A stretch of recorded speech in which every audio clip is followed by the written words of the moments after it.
শুরু হলো সব খবর। যমুনা টেলিভিশনের নিয়মিত আয়োজন সব খবরে আপনাদের সবাইকে আমন্ত্রণ জানাচ্ছি আমি জান্নাতুল কবির। ধমক দিয়ে নির্বাচন বানচালের ষড়যন্ত্র হচ্ছে এমন অভিযোগ করেছেন বিএনপির স্থায়ী কমিটির সদস্য ডাক্তার এজেডএম জাহিদ হোসেন। বলেন, নির্বাচন হতে না দেওয়ার বক্তব্যে স্বৈরাচারের পদধ্বনি শোনা যাচ্ছে। অন্যদিকে সিনিয়র যুগ্ম মহাসচিব রিজভী আহমেদ বলেন, নিজেদের অপকর্ম আড়াল করতে ধর্মভিত্তিক একটি দল বিএনপির বিরুদ্ধে অপপ্রচার করছে। আলাদা এক বিবৃতিতে বিএনপি মহাসচিব দাবি করেন, সরকারের এক পেশের নীতি কৌশলে সম্ভাবনাময় ওষুধ শিল্পে ঝুঁকি তৈরি হয়েছে। জীবন রক্ষাকারী ওষুধের তালিকা হালনাগাদে সরকার 18 সদস্যের টাস্কফোর্স গঠন করেছে, তবে সেখানে ওষুধ শিল্পের কোনো প্রতিনিধি রাখা হয়নি। সম্প্রতি বিএনপি মহাসচিবের সাথে এসব নিয়ে বৈঠক করেন ওষুধ শিল্প মালিকরা। বুধবার এ নিয়ে বিবৃতি দেন মির্জা ফখরুল। বলেন, সরকারের এক পেশে নীতি কৌশলে ওষুধ শিল্পে অনিশ্চয়তা দেখা দিয়েছে। শিল্প মালিকদের বাদ রেখে কোনো কমিটি গঠন সমর্থন করে না বিএনপি। পরিস্থিতি উত্তরণে সব পক্ষকে অন্তর্ভুক্ত করে সংকট সমাধানের আহ্বান জানিয়েছে দলটি।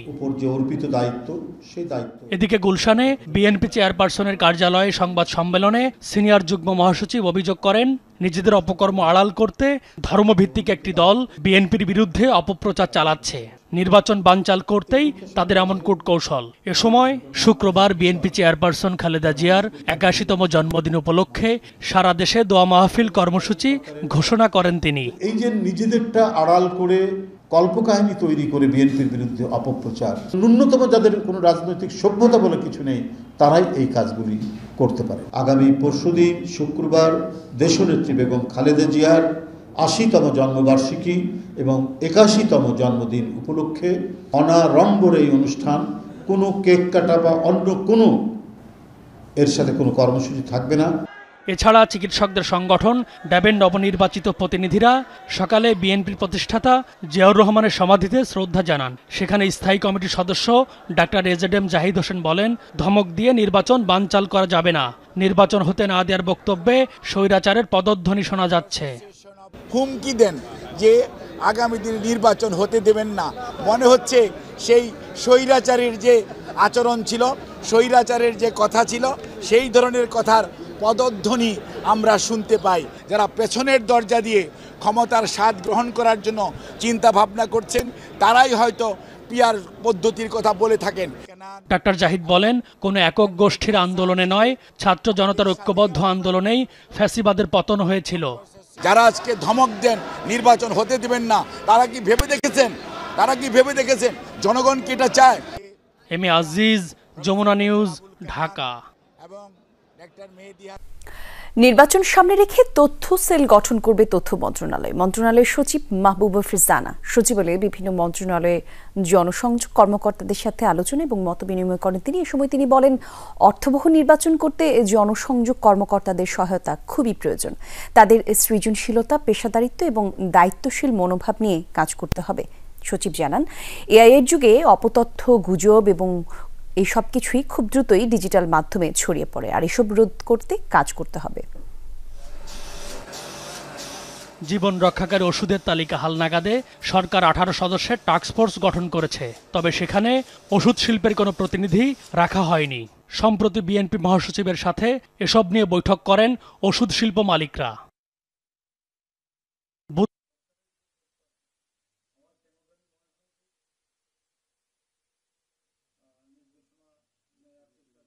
কর্মীদের সাথে আপনাদের একটা সুন্দর র্যাপোর্ট থাকতে হবে, তা না হলে কিন্তু আপনারা হিসাবে তথ্য মন্ত্রণালয়ের তথ্য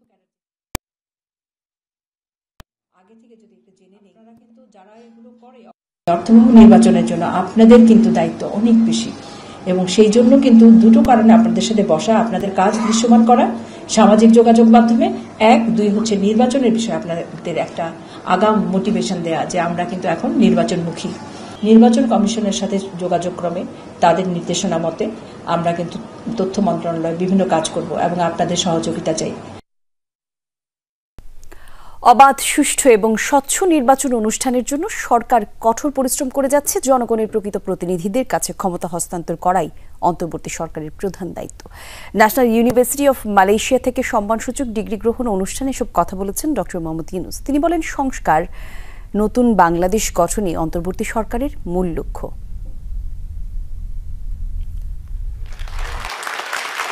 শান্তিতে নোবেলজয়ী বাংলাদেশের অন্তর্বর্তী সরকারের প্রধান উপদেষ্টা অধ্যাপক ডক্টর মোহাম্মদ ইউনূসকে সম্মানসূচক ডক্টরেট ডিগ্রি প্রদান করেছে মালয়েশিয়া ন্যাশনাল ইউনিভার্সিটি।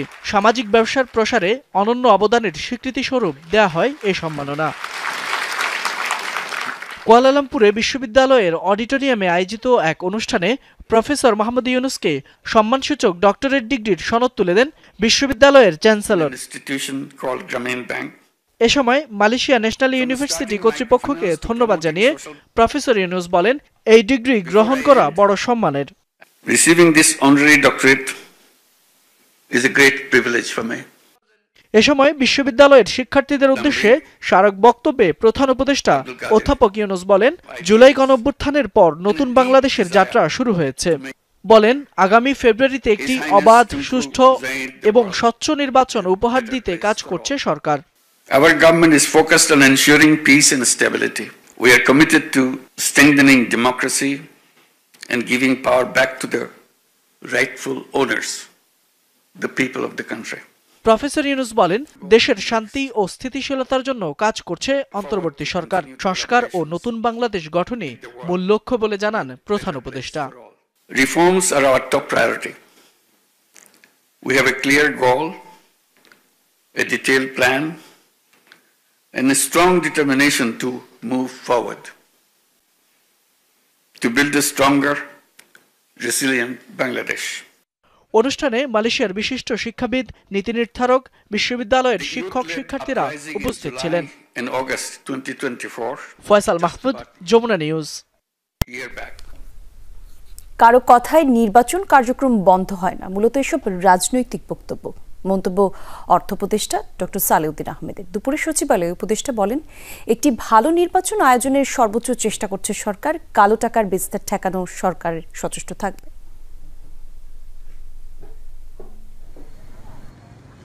প্রধান উপদেষ্টা ডক্টর মোহাম্মদ ইউনূস জাতির উদ্দেশ্যে দেয়া ভাষণে নির্বাচনের সম্ভাব্য সময়সীমা ঘোষণার পর থেকে ভোটের প্রস্তুতি শুরু করেছে নির্বাচন কমিশন। প্রস্তুত হচ্ছে ৪৫,০০০ ভোট কেন্দ্র। ৩ ধাপে চলছে ভোটার তালিকা তৈরির কাজ। গ্রহণযোগ্য ও সুষ্ঠু নির্বাচন আয়োজনে ইসির পাশাপাশি দায়িত্ব পালন করছে আইন শৃঙ্খলা রক্ষাকারী বাহিনী ও সংশ্লিষ্ট সরকারি অন্যান্য সংস্থা ও দপ্তর, যার অন্যতম অর্থ মন্ত্রণালয়। সচিবালয়ে জাতীয় পেনশন কর্তৃপক্ষের ইউ পেনশন অ্যাপের উদ্বোধনী অনুষ্ঠান শেষে অর্থ উপদেষ্টা জানান, নির্বাচনে আইন শৃঙ্খলা পরিস্থিতি নিয়ন্ত্রণে সব ধরনের অর্থ সহায়তা দিচ্ছে অর্থ মন্ত্রণালয়। রাজনৈতিক বক্তব্য রাখুক না, রাজনৈতিক, এবং এটা প্রতিদিনই পানি বৃদ্ধি পাচ্ছে। আমাদের পানি উন্নয়ন বোর্ড যে তথ্যটি বলছে সেটি যদি আমি একটু দেখাই আপনাকে এবং সাথে বলি, সেটি হচ্ছে চাঁপাইনবাবগঞ্জের পাকা ইউনিয়নের পাংখা পয়েন্টে যে পানির পরিমাপ করা হয়, সেখানে আজকে পদ্মা নদী প্রায় ৩২ সেন্টিমিটার বিপদসীমার নিচ দিয়ে প্রবাহিত হচ্ছে এবং মহানন্দা নদীর পানি ৮৩ সেন্টিমিটার বিপদসীমার নিচ দিয়ে কিন্তু প্রবাহিত হচ্ছে। তো আমরা যেটুকু বলতে পারি, এই যে নিম্ন অঞ্চল কিন্তু আস্তে আস্তে প্লাবিত হচ্ছে, বন্যা বৃদ্ধি পাচ্ছে এবং আবহাওয়া দপ্তর যে কথা ভারী বৃষ্টিপাতের কথা বলছে, সে অনুযায়ী কিন্তু চাঁপাইনবাবগঞ্জে বন্যা পরিস্থিতি আরও অবনতি হবে বলে আশঙ্কা প্রকাশ করছে এখানকার সাধারণ মানুষরা। এবং বিশেষ করে এই নিম্ন অঞ্চলে যারা নিম্ন শ্রেণীর দিনমজুর বা অন্যান্য শ্রেণীর মানুষ রয়েছে, তারা কিন্তু প্রচণ্ড ভোগান্তির মধ্যে মানুষরা। এবং বিশেষ করে এই নিম্ন অঞ্চলে যারা নিম্ন শ্রেণীর দিনমজুর বা অন্যান্য শ্রেণীর মানুষ রয়েছে, তারা কিন্তু প্রচণ্ড ভোগান্তির মধ্যে রয়েছে। বিশেষ করে সুপেয় পানি এবং পয় নিষ্কাশন এবং অর্থাৎ তাদের যে অন্যান্য খাবার, যে শুকনো খাবার, সেইগুলোতেই কিন্তু তাদেরকে মানে চলতে হচ্ছে। বিশেষ করে তারা রান্না বাড়া করতে পারছে না, তাদের যে চুলাগুলো বা রান্নার যে উপকরণ কিন্তু পানিতে তলিয়ে গেছে। আমরা যদি এই যে পাশে দেখাতে চাচ্ছি, এই যে পাকা ইউনিয়নের এখান দিয়ে কিন্তু পদ্মা নদীর শুরু হয়েছে। এই জায়গা দিয়ে যদি দেখেন, অনেকগুলো বাড়ি কিন্তু পানির মধ্যে এখনো প্লাবিত অবস্থায় আছে এবং এই অবস্থায় কিন্তু চলছে। বিশেষ করে চাঁপাইনবাবগঞ্জের পদ্মা নদীর অববাহিকায় যে ধরনের পানির বৃদ্ধি গত কয়েকদিনে চলছে, সে অনুযায়ী কিন্তু এখানকার মানুষ অনেকটা ভোগান্তিতেই রয়েছে। কলি। জি, ধন্যবাদ আপনাকে জুয়েল। কালচারাল ড্রোন উৎপাদন করতে চাইলে বাংলাদেশকে প্রযুক্তিগত সহায়তা দেবে চীন, বলেছে রাষ্ট্রদূত ওয়াও ইয়েন। আর চীনের ড্রোনের কারিগরি দল পাঠানো নিয়ে দূতাবাসে এক সংবাদ সম্মেলনে এমনটাই বলেন রাষ্ট্রদূত। এ সময় সংস্কৃতি বিষয়ক উপদেষ্টা বলেন, এই মুহূর্তে বাংলাদেশ চীন তাদের সর্বোচ্চ সাংস্কৃতিক সহযোগিতা বিনিময় করছে। 15 আগস্ট 11 সদস্যের দল প্রশিক্ষণের উদ্দেশ্যে দেশ ছাড়বে।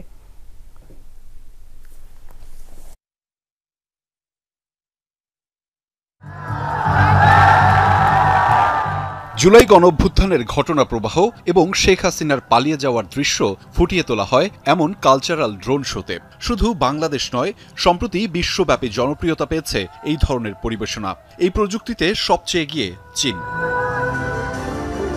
চীনের সহযোগিতায় সৃজনশীল সাংস্কৃতিক উপস্থাপন ব্যাপক জনপ্রিয়তার পর সরকার চাইছে ভবিষ্যতে এককভাবে এর আয়োজন করতে। এজন্য দরকার স্থানীয় প্রশিক্ষিত জনবল।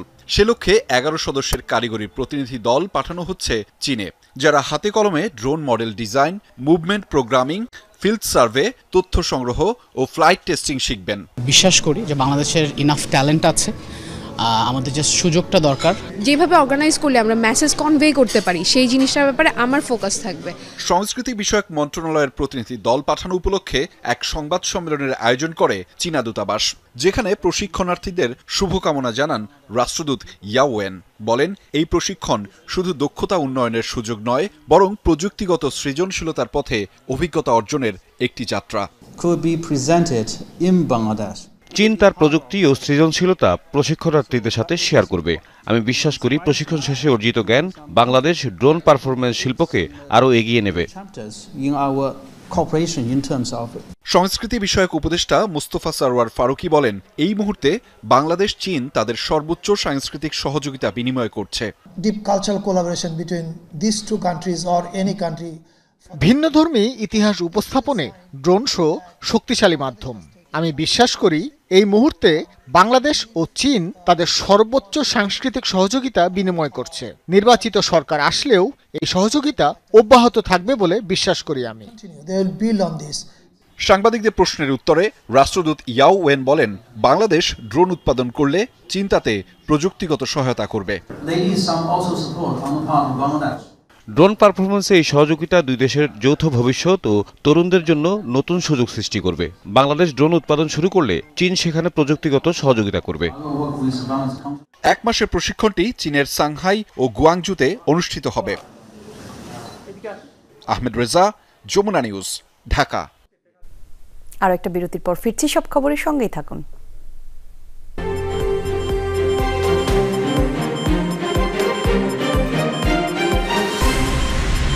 মুক্তিযোদ্ধাদের ন্যূনতম বয়সসীমা নির্ধারণ নিয়ে হাইকোর্টের দেওয়া রায় রাজনৈতিক পক্ষপাতদুষ্ট। এতে বন্ধ হয়ে গেছে মুক্তিযুদ্ধ যাচাই বাছাই।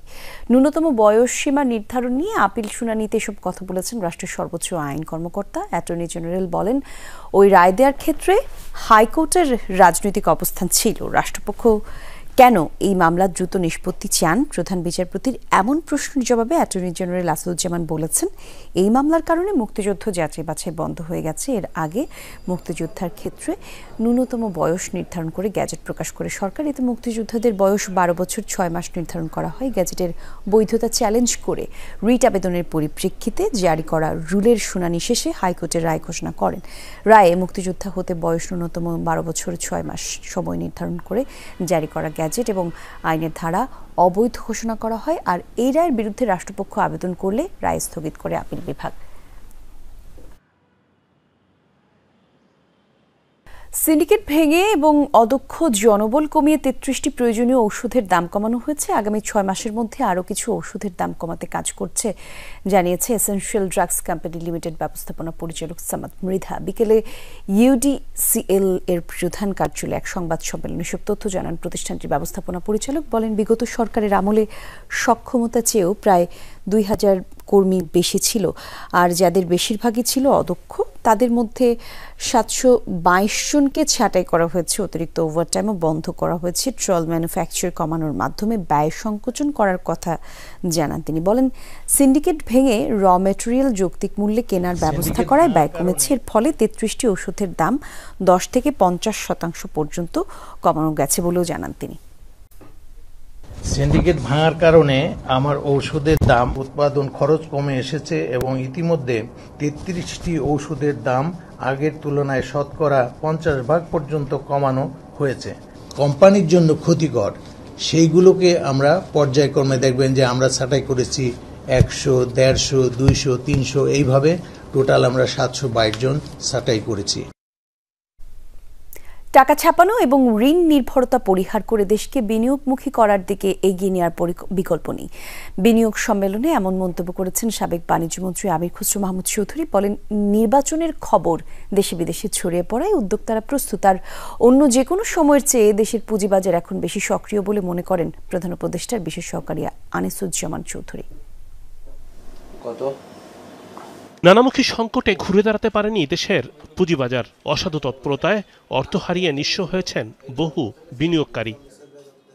সকালে বিদেশি বিনিয়োগকারী সম্মেলনে তুলে ধরা হয় পুঁজিবাজারের নানা দিক। মূল প্রবন্ধে বলা হয়, স্বাধীনতা পরবর্তী নানা সময় আক্রান্ত হয়েছে পুঁজিবাজার, তবে অর্থনীতিতে এখন সম্ভাবনা তৈরি হয়েছে যা কাজে লাগাতে হবে। গেল বছরটি আমাদের ইতিহাসে শেষ বছর হওয়া উচিত। গণতান্ত্রিক প্রক্রিয়ায় অর্থনীতি ও কর্মসংস্থানের স্বার্থে বিনিয়োগ বাণিজ্য আগামী বছরগুলোতে সর্বোচ্চ গুরুত্ব দিতে হবে। বৈশ্বিক অর্থনীতি এখন অস্থির। আশা করা যায় এটি শান্ত হবে, পুঁজিবাজার স্বাভাবিক ছন্দে ফিরবে। সেই ছন্দে তাল মিলিয়ে চলার মতো সক্ষমতা অর্জন করবে বাংলাদেশ। বক্তারা বলেন, নানামুখী সংকট উত্তরণ করে নতুন সম্ভাবনা তৈরি হয়েছে। আগামীর বাংলাদেশ বিনিয়োগকারীদের জন্য উপযুক্ত করতে হবে। পরিবর্তিত অবস্থায় সংস্কার চলমান রয়েছে। বাংলাদেশের পুঁজিবাজার এক সম্ভাবনাময় জায়গায় দাঁড় করানো সম্ভব। বাংলাদেশে বিপুল সংখ্যক তরুণ আছে, এটি একটি সুযোগ। এই সুযোগকে কাজে লাগাতে হবে। তাদেরকে অর্থনীতিতে সম্পৃক্ত করা গেলে কর্মসংস্থান নিশ্চিত করা সম্ভব। অন্য যে কোনো সময়ের চেয়ে দেশের পুঁজিবাজার এখন বেশি সক্রিয়। অর্থনীতি পুনরুদ্ধারে সরকারের প্রচেষ্টা অব্যাহত রয়েছে। এদেশের পুঁজিবাজারে বিনিয়োগ এখন অনেক বেশি নিরাপদ। বিনিয়োগী অর্থনীতিকে এগিয়ে নেওয়ার একমাত্র টেকসই সমাধান ঋণ বা টাকা ছাপিয়ে অর্থনীতি চালানো সম্ভব নয় বলে জানান সাবেক বাণিজ্যমন্ত্রী আমির খসরু মাহমুদ চৌধুরী। সবাই নির্বাচনের অপেক্ষায় ছিল। যেহেতু নির্বাচনের খবর ছড়িয়ে পড়েছে, দেশের মধ্যে উদ্যোক্তারা প্রস্তুতি নিচ্ছে, দেশের বাইরের উদ্যোক্তারা প্রস্তুতি নিচ্ছে, এবং ক্যাপিটাল মার্কেটকে আমাদেরকে উচ্চ পর্যায়ে নিয়ে যেতে হবে। দিনব্যাপী এই বিনিয়োগ সম্মেলনে অংশ নেন বিদেশি 107 জন বিনিয়োগকারী। রিমন রহমান, যমুনা নিউজ, ঢাকা। আরো একটা বিরতি নিচ্ছে, দর্শক থাকুন সঙ্গেই।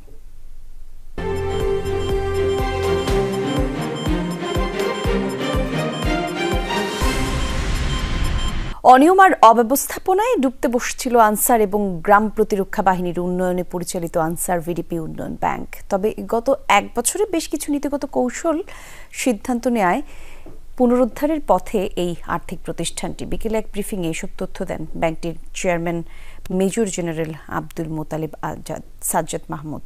তিনি বলেন, 60 লক্ষের এই বিশাল বাহিনীর জীবনমান উন্নয়নে কাজ করছে ব্যাংকটি। তবে বিগত 10 থেকে 15 বছরে বিভিন্ন অনিয়মের কারণে নিম্নমুখী ছিল ব্যাংকটির আর্থিক লেনদেন। বিভিন্ন পর্যায়ে অদক্ষ জনবল আর অনিয়মের কারণে ব্যাংকের ক্লাসিফাইড লোন বেড়ে দাঁড়িয়েছিল 25%। তবে বিগত এক বছরে বিভিন্ন কৌশলগত উদ্যোগ নিয়ে ধীরে ধীরে ঘুরে দাঁড়াচ্ছে ব্যাংকটি। আগামীতে আরও সংস্কারের মাধ্যমে এই ব্যাংকটি দেশের প্রান্তিক পর্যায়ের জীবনমানের দৃশ্যমান পরিবর্তন আনবে বলে আশা ব্যক্ত করেন তিনি। পঞ্চগড় এবং লালমনিরহাট সীমান্ত দিয়ে 32 জনকে পুশিং করেছে বিএসএফ। পুলিশ জানিয়েছে, সকালে পঞ্চগড়ের খাগড়া সীমান্ত এলাকায় নারী ও শিশুসহ 23 জনকে আটক করে বিজিবি। গভীর রাতে তাদের বাংলাদেশ ভূখণ্ডে ঠেলে দেওয়া হয়। আটকের পর 23 জনকে থানায় হস্তান্তর করে বিজিবি। পুলিশ বলছে, প্রাথমিক জিজ্ঞাসাবাদে জানা গেছে আটককৃতদের বাড়ি সাতক্ষীরা, যশোর সহ বিভিন্ন সীমান্তবর্তী জেলায়। তারা দীর্ঘদিন ধরে ভারতে বসবাস করে আসছিলেন। লালমনিরহাটের পাটগ্রামের মাছির বাড়ি সীমান্ত দিয়ে ভোরে 9 জনকে পুশিং করা হয়েছে। তারা সবাই বাংলাদেশি নাগরিক বলে জানিয়েছে বিজিবি। পরিচয় যাচাই বাছাই করে তাদের স্বজনদের কাছে হস্তান্তর করা হবে জানিয়েছে আইনশৃঙ্খলা বাহিনী। এদিকে পতাকা বৈঠকের মাধ্যমে চুয়াডাঙ্গায় সীমান্ত দিয়ে 22 বাংলাদেশিকে হস্তান্তর করেছে বিএসএফ। এই ছিল সব খবরের আয়োজন। সাথে থাকার জন্য ধন্যবাদ।